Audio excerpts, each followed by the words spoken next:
So what's up, YouTube? This is your boy RC Addict 420, and you can find me on TikTok under the same handle, RC_Addict_420. Bunch of RC videos on there, crawling, bashing, whatever. But today I decided I'm going to start a YouTube channel dedicated to speedruns, strictly speedruns with my new Arrma Limitless V2 and the 8S build I just got done putting in there. I'm going to show you all the build here in a minute and what I put in it. The only thing I'm missing to complete this build is I ordered a Perfect Pass launch control on Amazon, and unfortunately Amazon could not get it out here any faster to me than next Wednesday.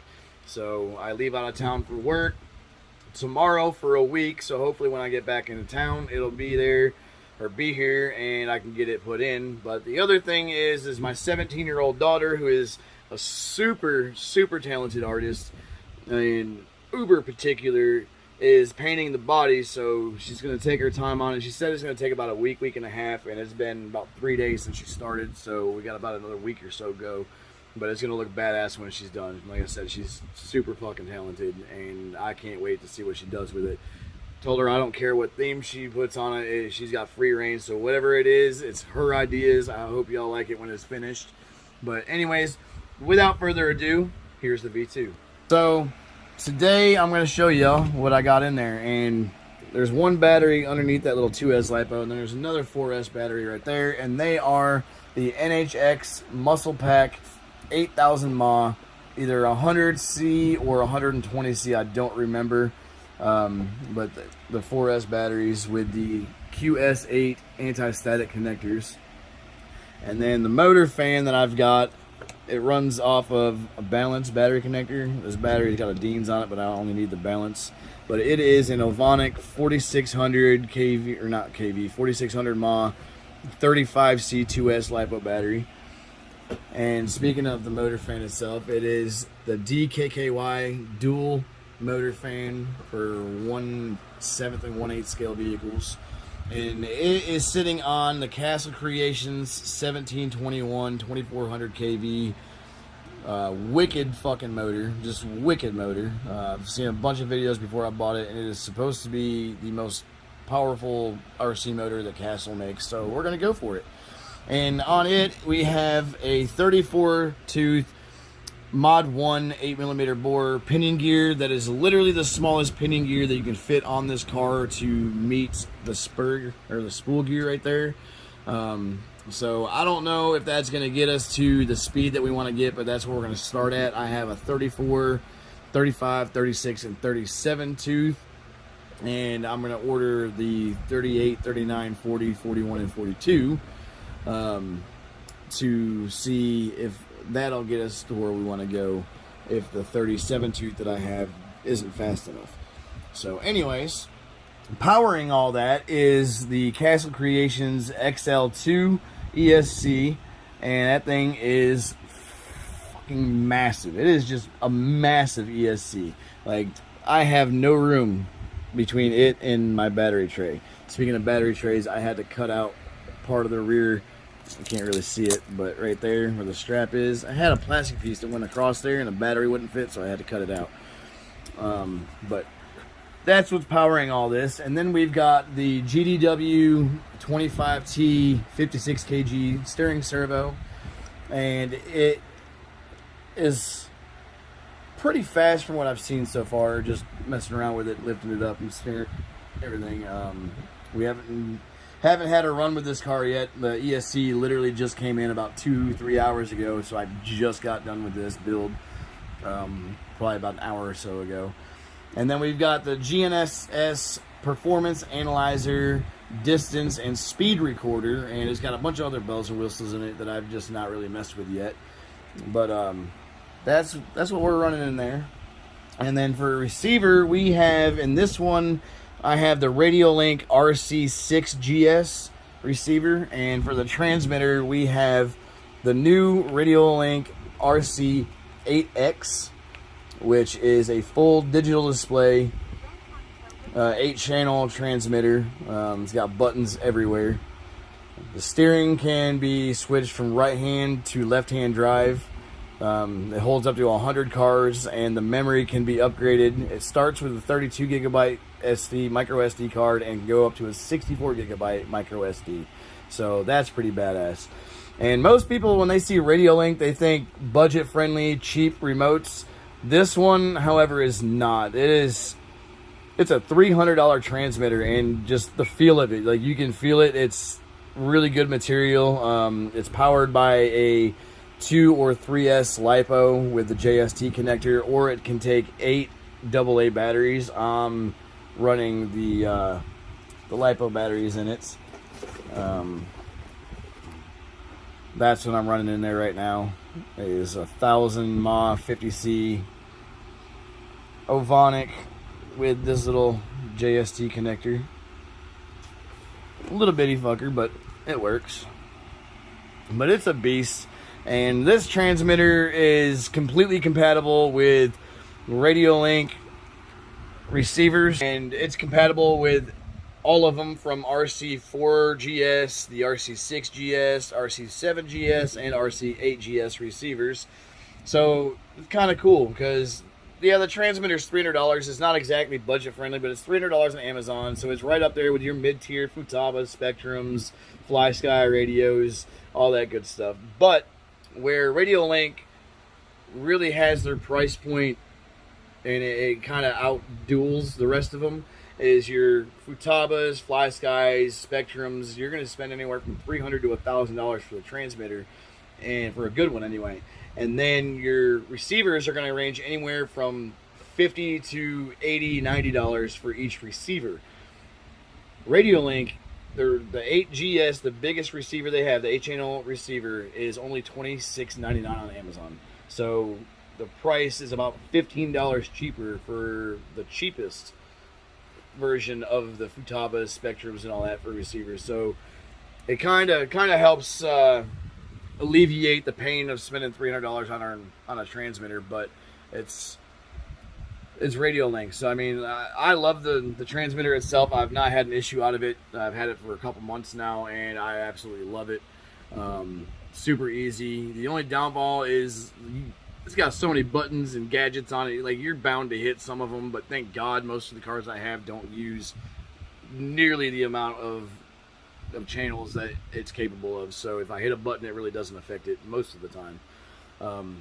But this is, like I said, this is my first YouTube channel, and I'm dedicating this to RC builds. So I hope you all like it.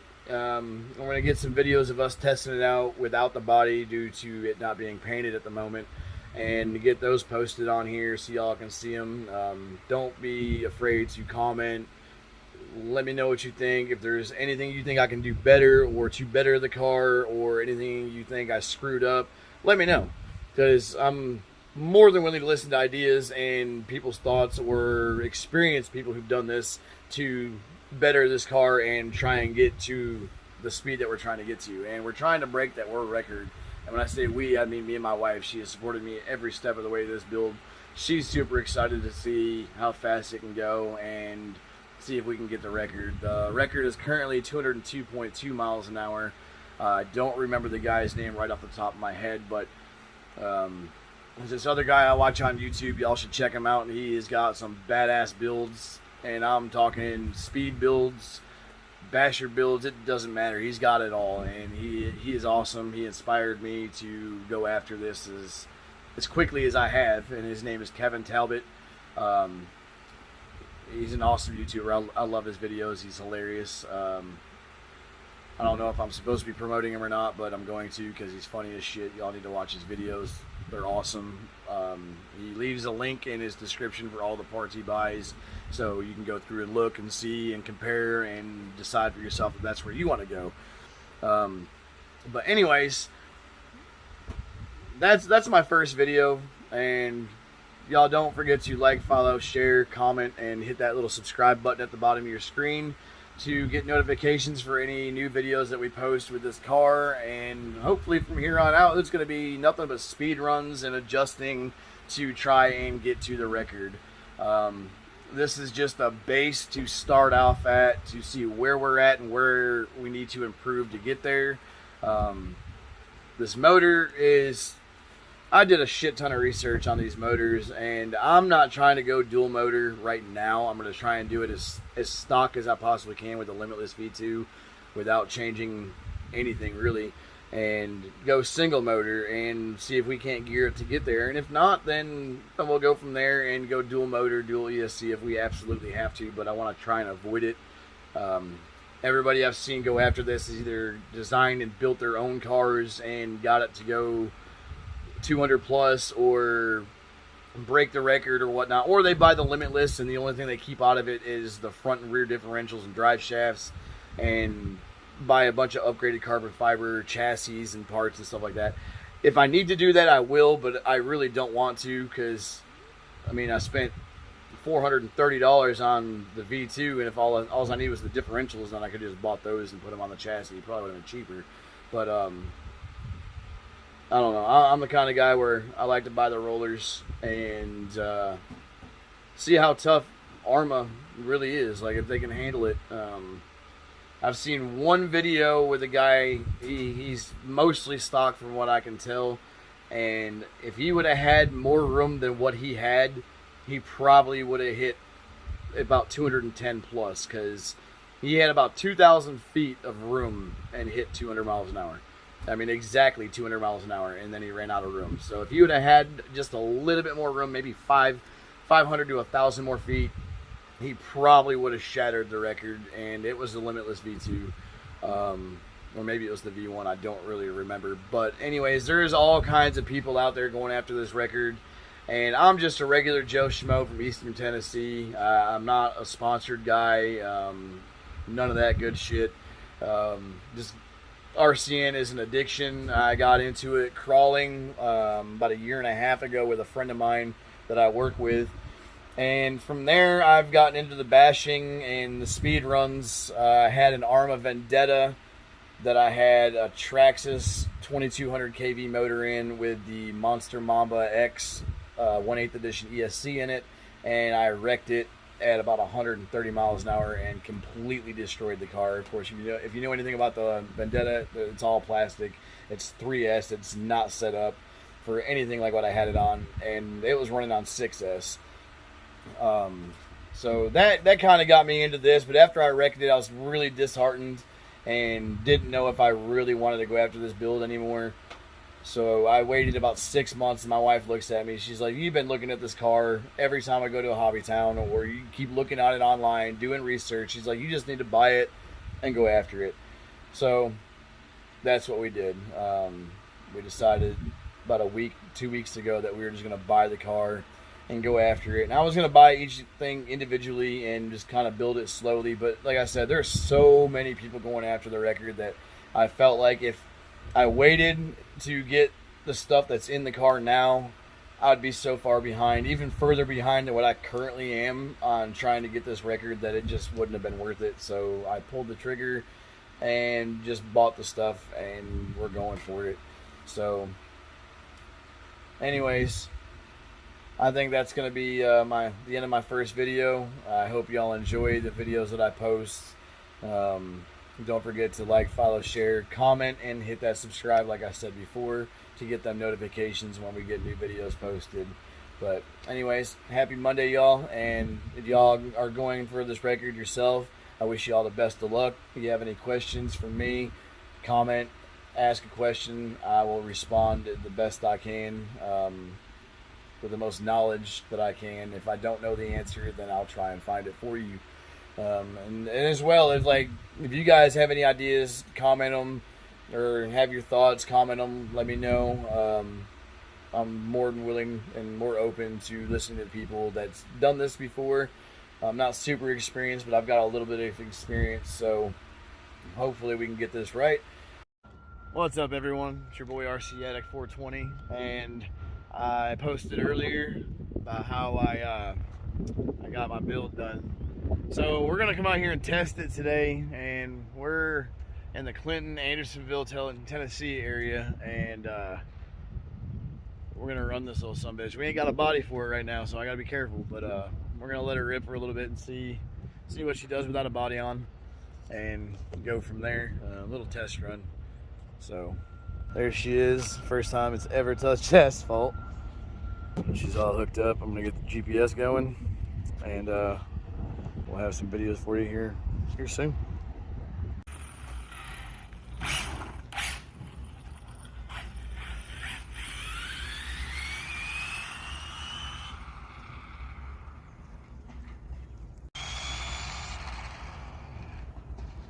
So anyways, that was a nice little test run out there today.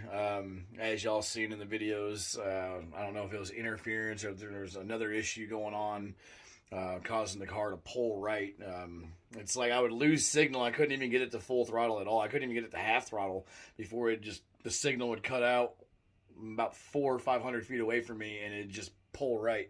And then there was a wooded area with a creek down in there, and I'm hoping it was the interference because there was a bunch of truckers and machinery on the other side of that wooded area and creek there. So I'm hoping it was just interference. We're going to take it somewhere else when I get back in town next week and see what the issue is. If not, I'm going to have to start looking at ESCs and everything. But anyways, here is the aftermath of that running down into the creek and hitting all that wooded area stuff. I broke the front little fender piece off. Well, not really broke it off. It just came loose somehow. But the other side of this actually is missing. It's down there somewhere still. And then it just got really dirty from all the water and everything. But not too bad. I didn't break anything else. I've looked over it. Nothing severely broken. Gear meshing and everything sounds good. Fan motor, everything works great. My GPS is still on, because I'm going to go in now and take a screenshot of my top speed that we ran. So right here is the GNSS Performance Analyzer app, and we're just going to go in here and go to records. So this was our first run, 39 mile an hour. That was the very first run, just see what we got. And then right there, 63 miles an hour. That's our fastest run of the day.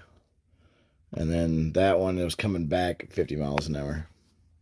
Like I said, not even half throttle. And I think we hit 63 miles an hour before it cut out and just darted to the right. And it didn't matter which direction I was going, it darted towards that trucking area. It was either to the right, or when I was coming back, it would dart to the left into that wooded area. So I'm thinking it was interference causing it to pull one side or the other towards the trucks and the machinery. I could be wrong, but that's what I'm hoping. But anyways, not a bad day overall. Hope to get better runs out of it. So yeah,